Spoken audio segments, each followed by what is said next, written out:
Hey, are you thinking about putting your house on the market at the end of 2025 here in Greenville, South Carolina? Well, before you make any decisions, we're going to break down information and data points that might be beneficial when making that decision on whether or not this is a good time.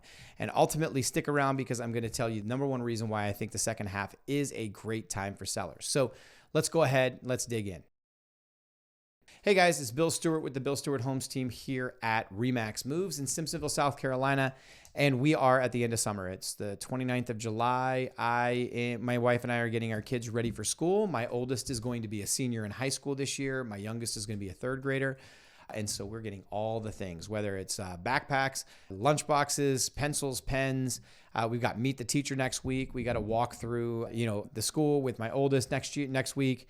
All things senior this year. So a lot of our focus is kind of shifted back into our schedule, knowing that the kids are going back in the next couple of weeks, and also trying to now put some structure into a sleep schedule to get them back into where we're not having grumpy kids in the morning. I know that as much as we work on it, it probably won't make any difference, and we will be still dealing with it on the first day of school, but we're going to give it our best effort. The other is, I know that we're not alone. So there's a lot of people that are in similar boats, and so this is what I'm seeing. I've seen this the last few years, as I've been in real estate, but I know that historically this is the way it goes too, because I can see it in the data. The idea that this is what's considered the summer lull, kind of in the mid to late July into beginning of early August, you start to see kind of like some softness as people are getting things ready and prepared for, what is considered a scheduled switch, getting their kids ready and just coming out of summer mind and back into kind of a more regular schedule. And so we're knowing that we've kind of going into this like a little bit on a slower side. We wanted to take some time just to kind of reflect on how the year's going. And at that point, kind of ease some fears of, where we have clients that have been on the market for a little bit of time. They're concerned, whether or not, is the second half going to work out better? Am I going to make as much money as I would have? Should I wait till spring? A lot of things that they just have. So we ended up taking the last 10 years of data out of the MLS and looking at, how is the market historically performed, things that we should be aware of, and ultimately one of the things that I think is actually the best thing for sellers when it comes down to trying to put their house on the market, and why I think second half is the best. So just to kind of give you an idea of where we sit right now, as of in 2022, the first 6 months of 2022 were literally one of the strongest times in our market. In fact, we sold more homes there than we had in the past 10 years. And I would argue and say that it was the most homes that we've ever sold in the area, just based on inventory and supply. But I would say at least in the last 10 years, it was the highest. So 8,540 homes is what sold in 2022 in the first 6 months. In 2025, the first 6 months, we sold 8,751 homes. So we have sold more homes in the first 6 months of 2025 than we did at the height of the COVID pandemic and COVID sales route. Given that we've had high interest rates, prices have moved up pretty significantly since that time, and the idea that we've been going back and forth on inventory levels and all these other things. The idea that, when we look at that and say we sold, still a little over 200 homes more in this time frame than we did in the 2022 in the first 6 months, I think is absolutely crazy. I would not, if somebody would have told me that, I wouldn't have believed it. But the reality is that that's what it is what it is. That's how many units, 8,751 units based off of the most recent Greenville statistics numbers. So I think it's a significant number given all the headwinds that we have been facing in the real estate market. And I hear a lot of things from both buyers, sellers, agents, what's going on in the market, how they're feeling. It feels slow. It feels like this. I don't think anybody's moving. Listings are sitting a little bit longer than they had been. There's a variety of different things that I hear, but we are sitting in a market where we sold more homes than we did in 2022 at the height of COVID, or COVID move, I should say. Our days on market at that time were hovering around 20 days. Today we're at 43. Compared to last year, where we were at 41. We've moved up a little bit, but we're still, it's not horrible. It's definitely not 20 days. So we've seen days on market double since 2022, but by no means is it the worst.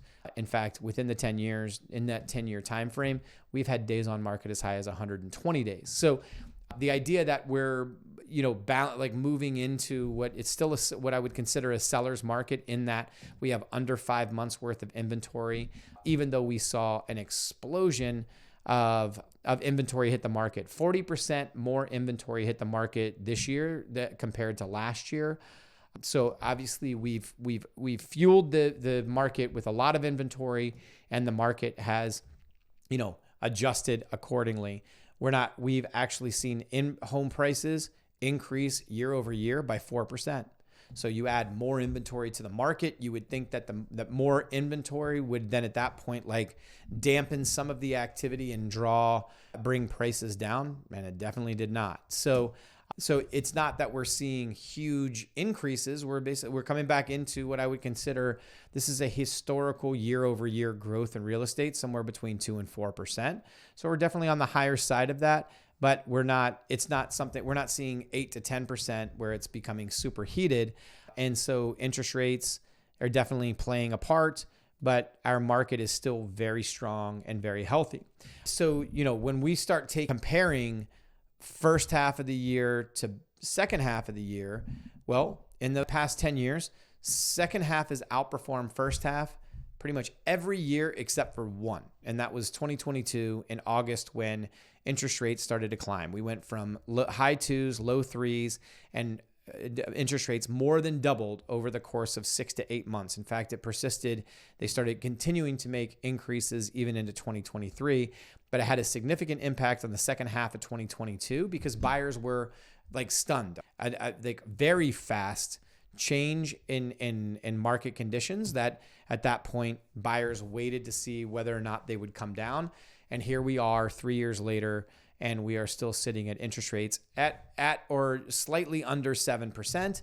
And the market is adjusting accordingly, that people are adjusting and making decisions based off of the idea. And I think that there's a lot of buyers this year that just said, we're not going to wait. We're going to go ahead and purchase, and we'll refinance whenever the interest rates go down. But that they took advantage of the fact that there was plenty of inventory, they had some negotiating power, and that they could control the principal in the purchase versus navigating the interest rate, down the line and hoping interest rates will go. Because I'll be honest with you, interest rates go down, prices are going to go up. Like that's just, that's the lever.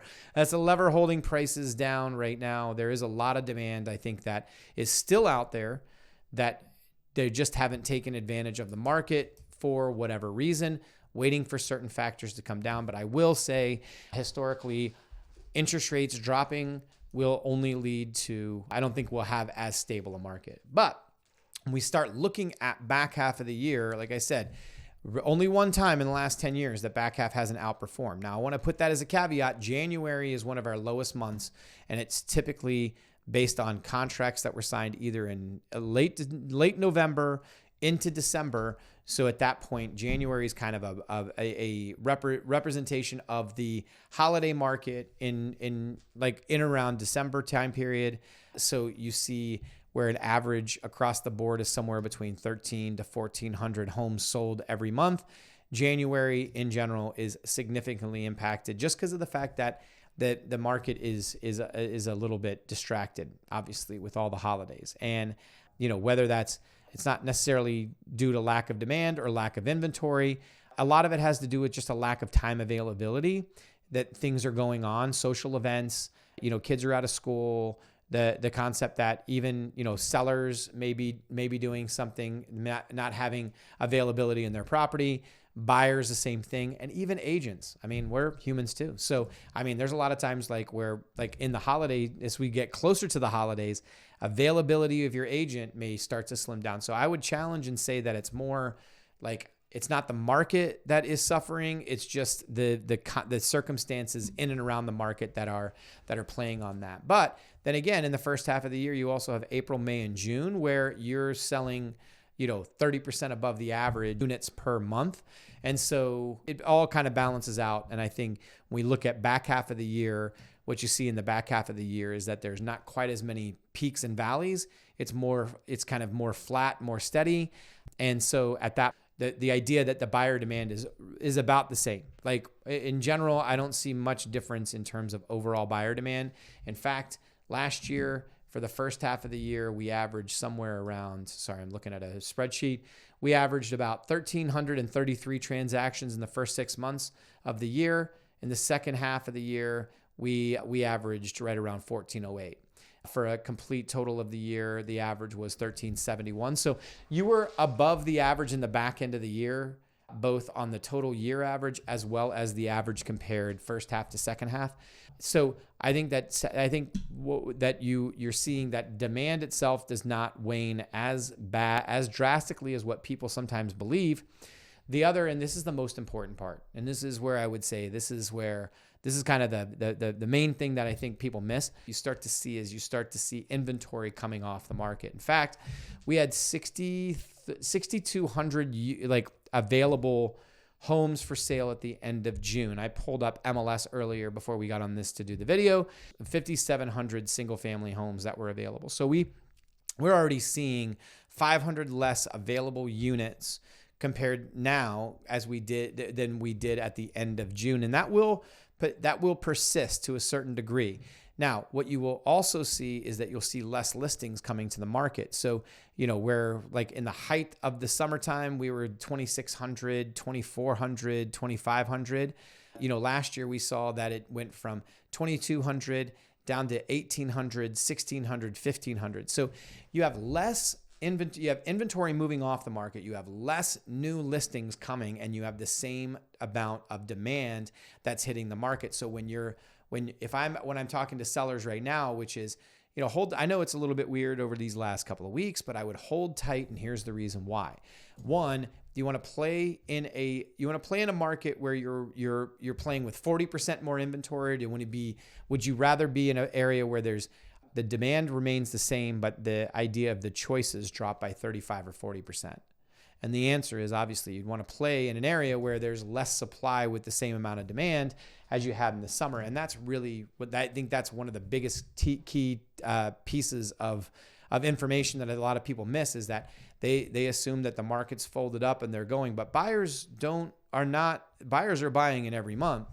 So it's really understanding your specific market and making sure that you're making a decision based on what's going on there. But as a whole, I think the back half of the year is actually like one of the better times. I like summertime and springtime. I think it's great because it's exciting and we've gone out into the winter and everything else like that. But back half of the year, fall, winter, in my opinion, those are the best seasons. And so at that point, like, it's also where I've seen some of my best results.